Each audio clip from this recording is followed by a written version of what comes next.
जर तुम्ही गोवाची trip plan करताल तर तुम्हाला ओव्हरऑल किती खर्च होणार याच्यामध्ये आपण डिसाईड करणार कोणतं हॉटेल तुम्ही गाडी कुठे रेंट करू शकते पण आज आपण शेड्यूलमध्ये डिसाईड करणार आहे. जर गोवाला तुम्ही डायरेक्ट फ्लाईटने येणार असाल तर भारी आहे. ट्रेन वगैरे स्वतःची गाडी असली तर ते एकदम भारी योग्य राहील.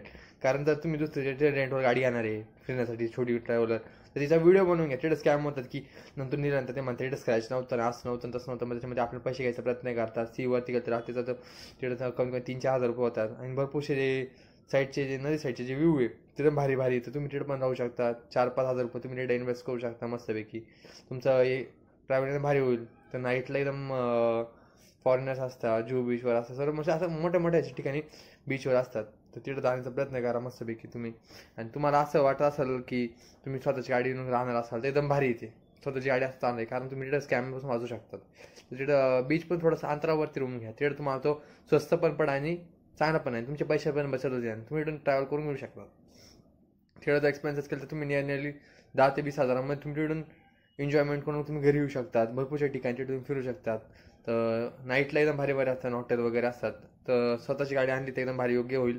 आणि जर रेंटवर करता त्याचा व्हिडिओ वगैरे म्हणून घ्या कारण ते स्कॅम होतात तिथं मस्तपैकी. थोडंसं व्यवस्थित जा आणि तुमच्या नियरली कॉस्टचे हॉटेलचे रूमचे जे हॉटेल रूम रेंट एक रूमचे तर तो 300 ते 400 800 500 येतात. ते भारी घेतले तर ते 1000-2000 पण पण भेटतात पर नाईट. तर तुम्ही ते पण बुक करू शकता ऑनलाईन. त्याची वेबसाईटची माहिती आपण लिंकच्या बायोमध्ये दिलेली आहे तर तुम्ही तिथून भेटू शकता. तुम्हाला हा ब्लॉग कसा वाटला कमेंटमध्ये सांगा आणि चॅनल सबस्क्राईब करा पण विसरू नका. तर अशाच इन्फॉर्मेशन व्हिडिओसाठी आणि चॅनल सबस्क्राईब करा.